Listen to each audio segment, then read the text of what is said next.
चलिए देखते हैं क्या होता है, केवल रासायनिक समीकरण लिखो। ठीक है, तो ये शुरुआत होगी, ये क्वेश्चन है एनसीईआरटी बेस से कुछ क्वेश्चन होते हैं।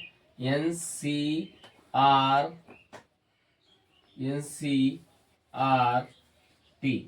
ठीक है, एनसीईआरटी, ठीक है। तो देखो क्वेश्चन क्या है, मतलब क्वेश्चन तो लिखना ही पड़ेगा।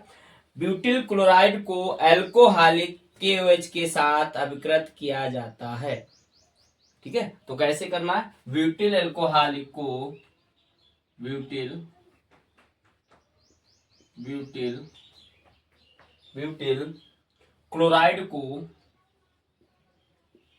क्लोराइड को क्लोराइड को को एल्कोहलिक एल्को एल्कोहलिक एल्कोहलिक KOH के साथ H के साथ अभिकृत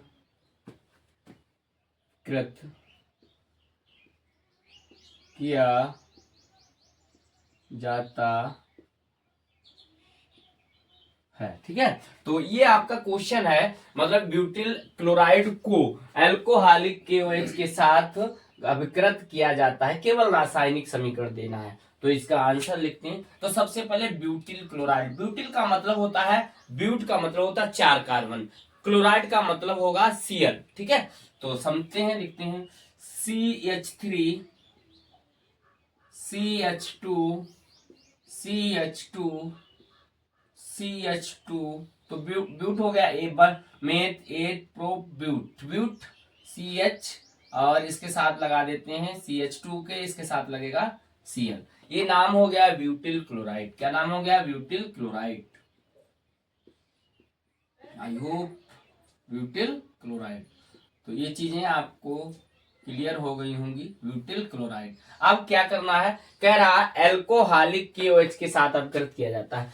एल्कोहलिक का मतलब होता है, मतलब जलीय विलयन है किसका, potassium hydroxide. Potassium hydroxide OH एक मतलब द्रवीय पदार्थ होता है। ठीक है, तो इसको हम करते हैं, रिएक्शन करते हैं K, और K के साथ हमें करना है OH। ठीक है, OH। अब देखो यहां पर आप चीजें समझेंगे। अगर हम बात करें आपसे कि इसकी ये क्या करेगा, तो ये जो होगा, तो यहां से देखो क्या क्या चीजें बाहर हो जाएंगी। देखो अगर हम बात करें यहां से, ये वाला प्रोडक्ट बाहर होगा, मतलब ये ऐसे ये बाहर हो जाएगा। ठीक है, अब देखो समझो पहले, अब यहां पर कुछ इस तरीके का प्रोसेस होने वाला है। कौन सा प्रोसेस होने वाला, मार्कर कम चल रहा है, ठीक, प्रोसेस ये होने वाला है। देखो मतलब जिस कार्बन पर क्रियात्मक समूह लगा होता है, वो कार्बन अल्फा कार्बन होता है, उसके जस्ट पास वाला बीटा कार्बन होता है। मतलब अल्फा कार्बन ए है, उसके जस्ट पास बीटा कार्बन है। तो इस बीटा कार्बन से अगर हम बात करें, यहां से, चलिए देखो, यहां से ये वाला प्रोडक्ट, यहां से ये बीटा कार्बन, ये अल्फा कार्बन है, और ये अल्फा कार्बन है, और यहाँ पर ये बीटा कार्बन है। यहाँ पर ये क्या है, बीटा कार्बन। और यहां से देखो, यहां से अब क्या निकलेगा, यहां से H निकलेगा, और यहां से OH निकलेगा। मतलब KCl पहले निकलेगा, KCl निकलेगा, प्लस में H2O निकलेगा। क्या निकलेगा, H2O। अब ठीक है, अब देखो यहां पर बनेगा क्या, तो बात करते हैं CH3 CH2 CH double bond CH2। तो बात करते हैं, तो क्या बना, तो बना आपका मतलब ब्यूटीन। क्या बन गया, ब्यूटीन। आई होप, आशा करते हैं ये रिएक्शन आपकी क्लियर हो गई होगी। क्या बन गया, ब्यूटीन। क्या बना, ब्यूटीन। या इसका नाम और भी ऐसे भी लिख सकते हो, ब्यूट प्लस 1 इन भी लिख सकते हो। ब्यूट और एक नंबर पर है 1 और ई, ऐसे भी लिख सकते हो तब भी सही है, और एब्यूटीन भी लिख सकते हो तब भी सही है। क्लियर, यहाँ तक चीज क्लियर है। तो ये रासायनिक समीकरण होता है, ये एनसीईआरटी बेस से। और ये मतलब क्या ना आप जब वो क्या नाम वो पढ़ेंगे, अब क्रियाएं पढ़ते हैं तो वहां पर आपको पढ़ने को भी मिलता है। ठीक है, तो पहला क्वेश्चन मतलब ये हल हो गया, समीकरण देना है। उसके बाद दूसरा है हमारे पास, दूसरा क्वेश्चन है हमारे पास ब्रोमोमेथेन, मतलब बात करें ब्रोमोबेंजीन की क्रिया Mg के साथ कराते हैं शुष्क ईथर की उपस्थिति में। तो चलिए देखते हैं,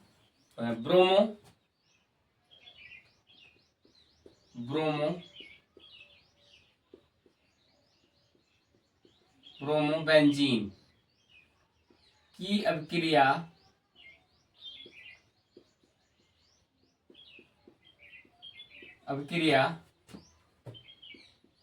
Mg यानी मैग्नीशियम धातु के साथ,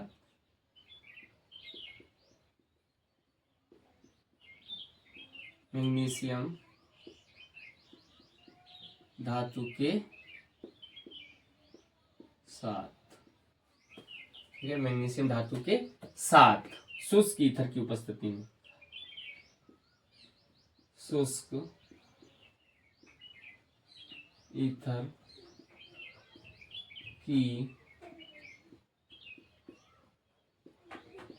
उपस्थिति में। ठीक है, चलिए देखते हैं क्या होना है। ब्रोमोबेंजीन की क्रिया Mg मैग्नीशियम धातु के साथ शुष्क ईथर की उपस्थिति में, तब क्या होगा रासायनिक समीकरण। चलिए देखते हैं, ब्रोमोबेंजीन का सूत्र लिखते हैं। ये ब्रोमोबेंजीन है हमारे पास,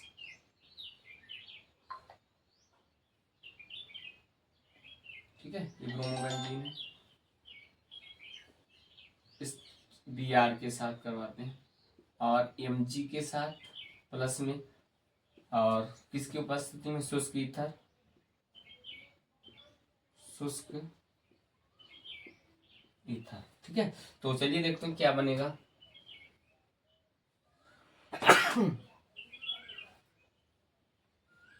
ठीक है, देखो क्या होगा, देखो Br माइनस होता है तो इसमें क्रियाविधि की अगर बात करते हैं तो यहाँ पर ये मुक्त कारक धनायन बनेगा, पहले Br बाहर जाएगा, फिर ये इससे रिएक्शन करेगा, फिर ये इससे। तो यहाँ पर हमने एक दिन बताया था, यहाँ पर सहसंयोजी बंध भी बनता है और आयनिक बंध भी बनता है। तो यहाँ पर बनेगा क्या,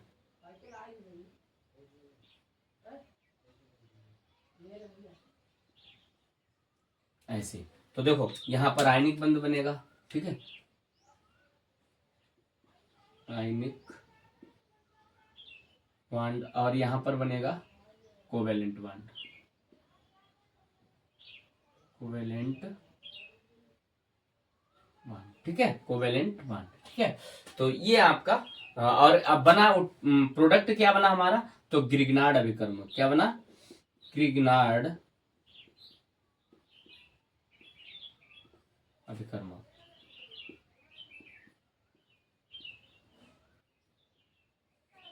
अगर बात करें तो इसका नाम है मैग्नीशियम ब्रोमोबेंजीन। ठीक है, मैग्नीशियम ब्रोमोबेंजीन। ठीक है, तो ये आपका प्रोडक्ट बनके तैयार हो गया, ये रासायनिक। नंबर 3 की बात करते हैं। नंबर 3 पर है, नंबर 3 एथिल क्लोराइड की क्रिया पोटेशियम हाइड्रोक्साइड के साथ, एथिल क्लोराइड की क्रिया, एथिल क्लोराइड की क्रिया, एथिल क्लोराइड की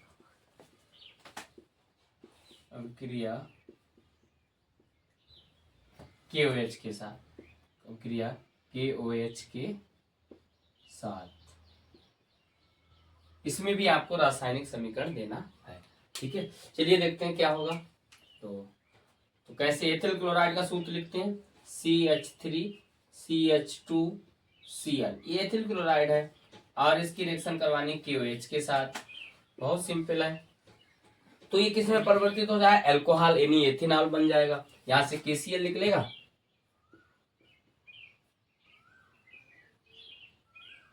KCl बाहर चला गया, यहां से ये वाली रिएक्शन। चलिए देखते हैं कैसे हो गया, ठीक। KCl बाहर चला गया, क्या बचेगा, CH3 CH2 आगे OH, क्या बना, एथेनॉल, एथेनॉल, ठीक है। तो ये प्रोडक्ट आपका बन के तैयार हो गया, ठीक है। आप देखते हैं नंबर 4 की रिएक्शन, नंबर 4 की रिएक्शन देखते हैं। तो नंबर 4 पर बात करते हैं। क्वेश्चन है, शुष्क ईथर की उपस्थिति में मेथिल ब्रोमाइड की क्रिया सोडियम से कराते हैं तो क्या बनेगा, चलिए देखते हैं। शुष्क ईथर की उपस्थिति में, शुष्क ईथर की उपस्थिति में, शुष्क ईथर की उपस्थिति में मेथिल क्लोराइड की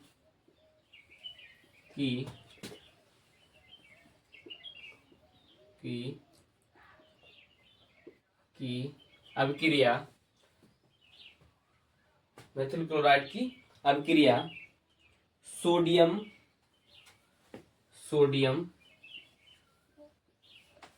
सोडियम धातु के साथ, ठीक है। चलिए देखते हैं, शुष्क ईथर की उपस्थिति में मेथिल क्लोराइड की अभिक्रिया सोडियम धातु के साथ, ठीक है। चलिए देखते हैं। तो सबसे पहले हमें देखो, जो रिएक्शन करने से पहले उनका सूत्र जरूर याद होना चाहिए। तो हमारे पास सूत्र क्या है, मेथिल क्लोराइड, ठीक है। तो मेथिल क्लोराइड का सूत्र होता है CH3 और Cl, ठीक है। अब रिएक्शन किससे करानी है, तो रिएक्शन आपकी करवानी है, मतलब दो अणु लेने पड़ेंगे आपको, CH3Cl, रिएक्शन करवानी सोडियम धातु के साथ, ठीक है। और किसकी उपस्थिति में, शुष्क ईथर की उपस्थिति में, ठीक है। तो चलिए देखते हैं क्या होगा। अब देखो, यहां से ये वाला हिस्सा अलग हो जाएगा, ठीक है। तो यहां पर क्या बनेगा, 2NaCl, ठीक है। और क्या बनेगा, CH3CH3, ठीक है। क्या बनेगा, एल्केन, क्या बनेगा, एल्केन। बात करें तो एथेन, ठीक है। तो ये मतलब यहां तक चीजें क्लियर हो गई होंगी। आई होप, आशा कर रहे हैं आपने साथ साथ नोट डाउन भी कर रहे होंगे आप, ठीक है। चलिए अगला देखते हैं। अगला है हमारे पास, मेथिल क्लोराइड की अभिक्रिया KCN से होती है, ठीक है। तो क्या होगा, तो चलिए यहां पर ही लिखते हैं,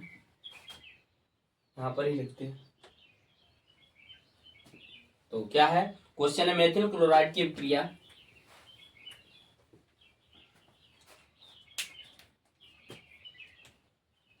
यहां पर लिखते हैं, जिससे चीजें एकदम क्लियर हो जाएंगी, ठीक है। नंबर 5 की रिएक्शन है यहां पर,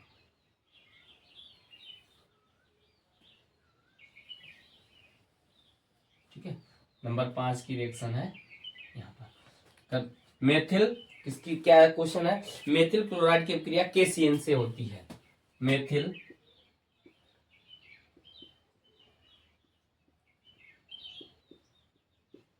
क्लोराइड की अभिक्रिया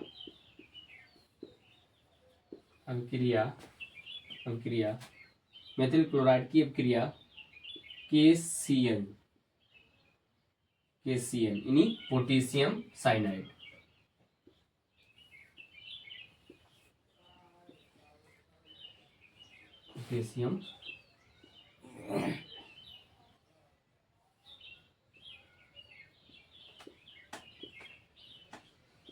पोटेशियम साइनाइड से, ठीक है। चलिए देखते हैं, मेथिल क्लोराइड का सूत्र है CH3Cl, प्लस में क्या है, KCN,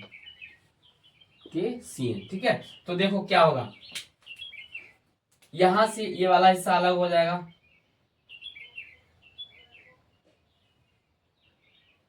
क्या निकलेगा KCl, क्या निकलेगा प्लस में निकलेगा KCl, ठीक है। अब क्या बनेगा, तो बनेगा CH3, आगे बनेगा Cl, यानी मेथिल साइनाइड, क्या बनेगा मेथिल साइनाइड या मेथिल साइनो भी लिख सकते हैं। ये है मेथिल क्लोराइड,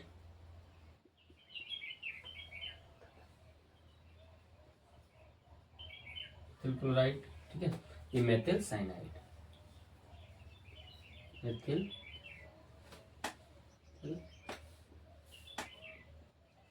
साइनाइड या साइनोमेथिल, इसका नाम साइनोमेथिल भी कह सकते हैं।